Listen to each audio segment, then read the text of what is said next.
ఆంధ్రప్రదేశ్ రాష్ట్ర వ్యాప్తంగా ఆడబిడ్డ నిధి పథకం కోసం ఎదురుచూస్తున్న మహిళలకు శుభవార్త చెప్పింది.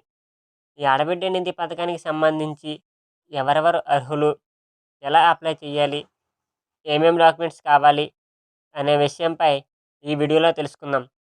ఏపీ ప్రభుత్వ పథకానికి సంబంధించి సమాచారాన్ని మిస్ అవ్వకుండా ఉండాలంటే మన ఛానల్ని ఇప్పుడే సబ్స్క్రైబ్ చేసి పక్కనే ఉన్న బెల్ ఐకాన్ని క్లిక్ చేయండి. రాష్ట్ర వ్యాప్తంగా ఉన్న మహిళలకు 19-59 ఏళ్ల మధ్య ఉన్న మహిళలకు, తెల్ల రేషన్ కార్డ్, ఆధార్ కార్డ్ కలిగి ఉన్న మహిళలందరకు ఆడబిడ్డ నిధి పథకానికి అర్హులు. అలాగే డ్వాక్రా మహిళలు కూడా ఈ పథకానికి అర్హులే.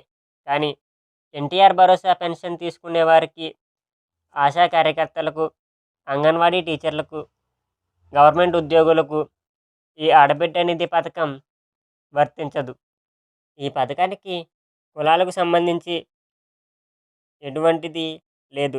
ఎస్సీ, ఎస్టీ, బీసీ, మైనారిటీ, ఆర్థికంగా వెనుకబడిన వర్గాలకు సంబంధించి మహిళలకు ఆడబిడ్డ నిధి పథకం కింద నెలకు 1500 చొప్పున అందిస్తామని ప్రభుత్వం చెప్పింది. ఈ ఆడబిడ్డ నిధి పథకం కోసం అప్లై చేసే మహిళలకు తప్పనిసరిగా తెల్ల ration card, Aadhaar card, caste income, bank accounts documents తప్పనిసరిగా కావాలి. ఇది ఫిబ్రవరి చివరి వారంలో అప్లై చేయొచ్చు.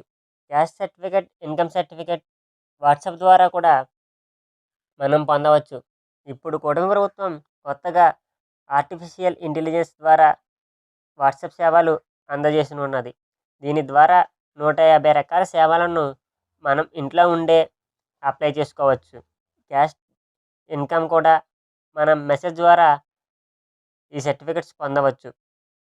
ఆఫీస్ చుట్టూ తిరగాల్సిన అవసరం కూడా లేదు. ఇదండి ఇవాల్టి ఆడబిడ్డ నిధి పథకానికి సంబంధించిన ఇన్ఫర్మేషన్. ఈ వీడియో మీకు నచ్చినట్లయితే లైక్ చేసి మన ఛానల్ని ఇప్పుడే సబ్స్క్రైబ్ చేయండి.